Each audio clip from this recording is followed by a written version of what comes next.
Pagsasansa natin sa ating pressure cooker mga coin-coin, make sure lang natin na unahin natin yung mga yung kailangan natin talagang palambutin sa ulo. So, dito ko siya gusto ilagay. Gusto ko siya patayo. Yan. Kasi ganito lang din pala. Yan. Salasan nyo lang maayos na kung ano gusto nyo. And then yung ating buntot. Yan. Unahin natin siya sa bottom.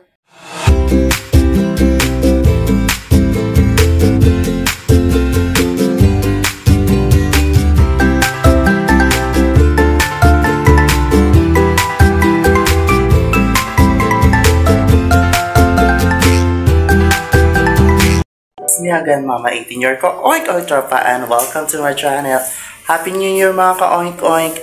Happy 2024. So yung mga ka oink oink, itong video na to yung ating first vlog of the year. So yung mga ka oink oink, medyo matagal tayong hindi nakapag vlog sa ating YouTube channel, and I promise you mga ka oink oink, tuturuan ko kayo or mag-share ako ng mga lutuin ko gamit ang iba't ibang gamit sa kusina. Ganun. So, yun nga mga ka-oink-oink sa mga avid nating subscriber at mga loyal fan sa ating Facebook fan page, Mama 18 Vlog, and dito nga sa YouTube channel mga ka-oink-oink. Thank you so much and Happy New Year!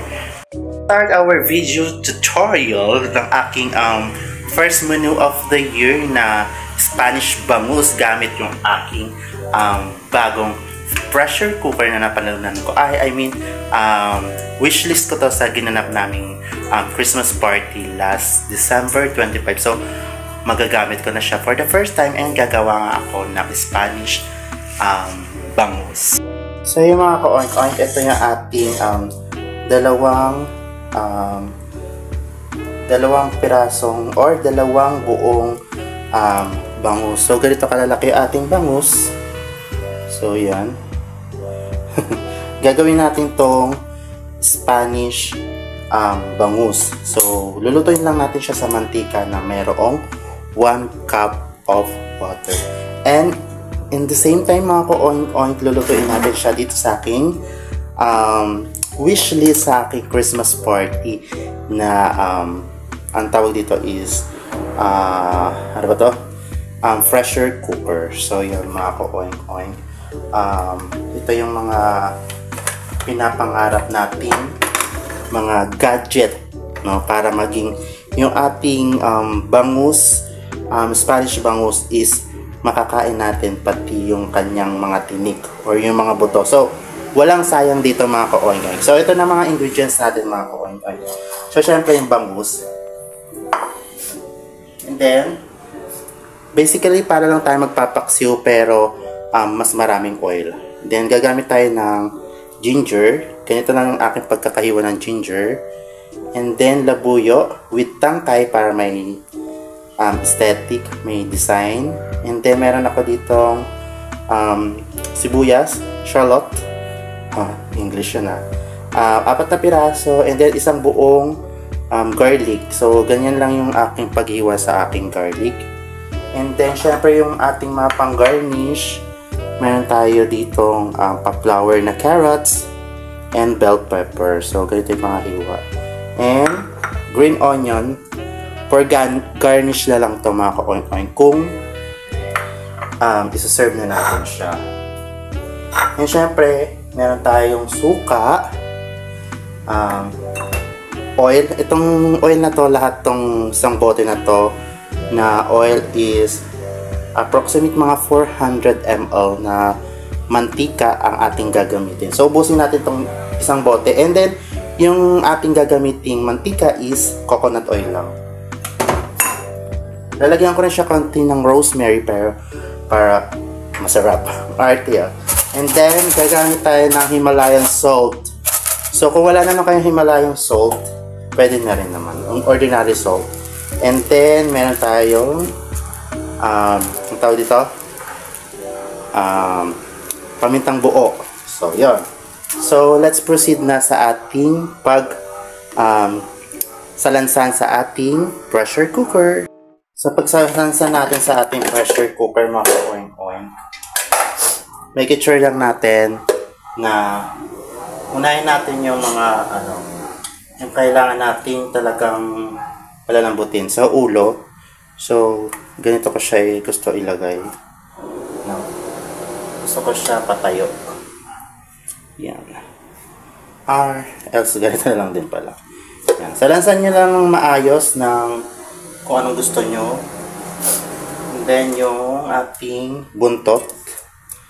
Yan. Unahin natin siya sa bottom. And then, sa ano na, itong ating mga ano, yan. So, yan. Sa pagitan niya mga ka-oink-oink, maglalagay na tayo ng ating mga pangpasarap. So, onion, ginger. So, sa mga gatla-gatla, so, sa pagitan lang yan, maglagay na tayo. Ay, sayang. Bulog. And then, chili, lagay na rin tayo. And, yung ating mga pampalamuti, lalagay na rin natin dyan. No? Sipon-sipon tayo. And then, second layer ulit, yung natitira nating mga bangus. So, ganyan lang basically mga ka-oink-oink. Salansan ka lang dyan. And then, yung ating remaining na ano, yan. Itong green onion, gagamitin natin ito pang garnish later. Lagay na natin yung ating mga pangpalamuti. Iba pang pangpalamuti. Kasi yung carrots, nagdadagdag yan ng kulay sa ating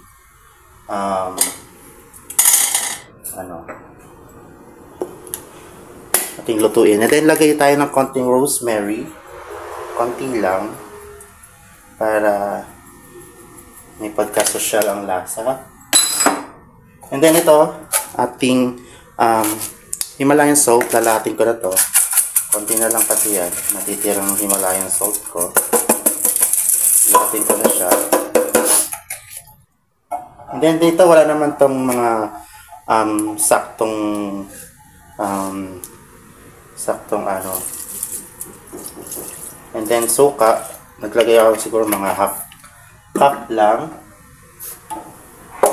And then maglalagay din ako ng half cup ng water. I mean mga 1 cup. So di naman puno. So malaking tasa yung ginamit ko. Yan. And then yung finale natin is yung mantika. So, ubusin natin to lahat ng mantika. Ayan. Para aesthetic. Aesthetic talaga. So, yun mga ka-oink-oink, no? Sakto lang, no? So, napunan niya yung pagitan ng mga ano, ng tawag nito, fish. And then, di pala pinali yung mantika. Ilalagay pa pala ako ng ano, ito. Yan. Paminitang buo. Huwag nang madami. And, that's it. At, ng ating pampalasa. Maglagay tayo konting pampalasa. Yan. Bukod sa ano yung Himalayan salt natin, maglagay din tayo ng additional pampalasa. Kasi yung Himalayan salt, nagpe-prevent niya ng pagkakanis, no? So, talagang tatagal itong ating lutuin. And then after that, mga ka-oink-oink, isasalang na natin siya sa pressure cooker.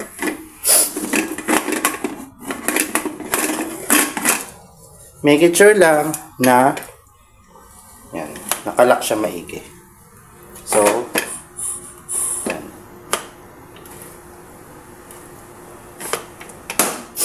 Then, salang na natin. So, yan na mga ka-oink-oink, nag-aalo na siya. Whistle, whistle. So, meron na tayong 10 minutes na consume. So, magbibilang na tayo ng 30 minutes dito. 35 minutes ng pagpapa-steam niya. Right after 35 minutes, check na natin yung ating Spanish bangus. So, papatayin ko na yung kalan. And,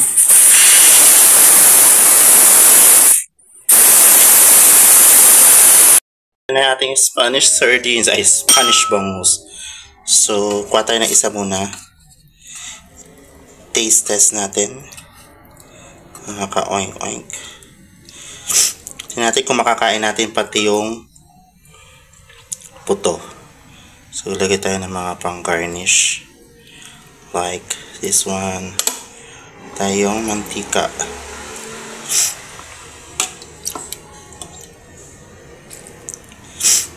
And so, ito na yung ating check. So, look at this mga oink-oink. So, ito na yung ating Spanish bangus. Look at this mga oink-oink. Actually, tinry ko na to ngayon. And then, syempre yung inner bone niya, yung buto niya sa gitna, talagang, hindi naman talaga siya edible. Pero, yung maliliit na tinik, yun, edible siya. So, yun, mga ka-oink-oink. Mapapakain natin si tatay ng fish na hindi na masyado hinihimay. Ng dinner ni tatay. Ay pa kumain ni tatay, so ako muna kakain. So, this is it, mga ka-oink-oink. So, look at this, mga ka-oink-oink. So, titirahin ko muna itong buntot. Kasi para mapatunayan natin kung edible talaga kainin natin yung mga maliliit na tinik. And then, ginarnish ko lang siya ng green onion. Yan. Then, lagay tayo ng konting oil. Oh my God. Para malabo yung camera ko. Let's try. Okay. Oh. Ayun na, may mga tinik-tinik dito sa... Yan. Kung nakikita nyo.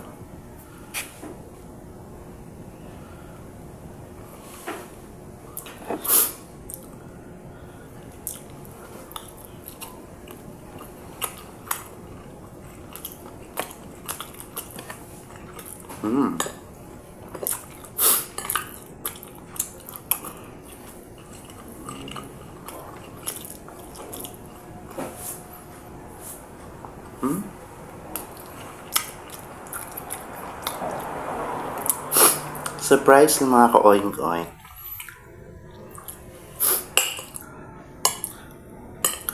Nagtagumpay tayo sa ating hatikain na makain natin yung maliliit na tinik ng bangus. So, itong part lang nito talaga, nakikita nyo.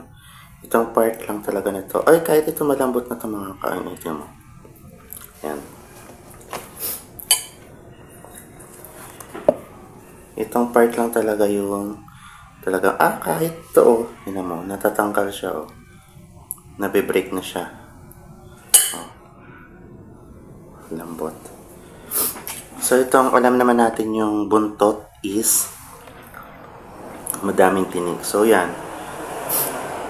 Ito may tinik. Pero yan. Continuous video to mga ka-oink-oink ka. Papatunayan natin na makakain natin yung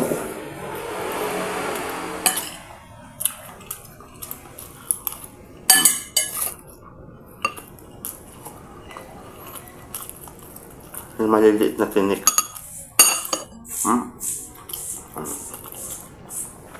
Nalunok ko mga ka-oink-oink. Ano? Hindi ako nagtitinik. Ang tininikan ko lang yung nasa gitna. And then yung ibang part talaga hindi ko na siya.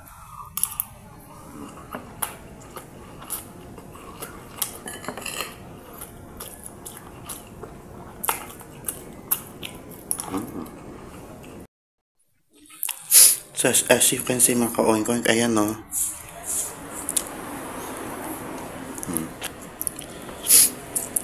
Parang nalusaw yung tinik. Buntot yan mga ka-oink-oink ka. Yan o.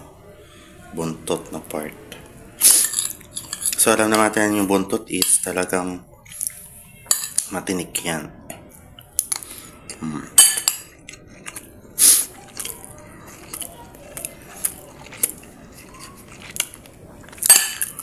Ano, oh.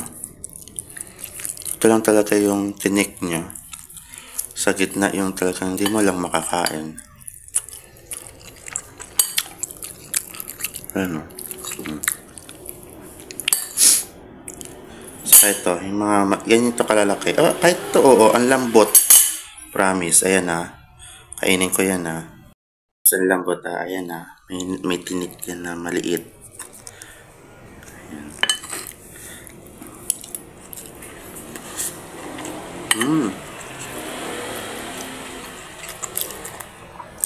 Literally talaga nakakagat ko. Nalulusaw yung tinik na maliliit. Ayan o.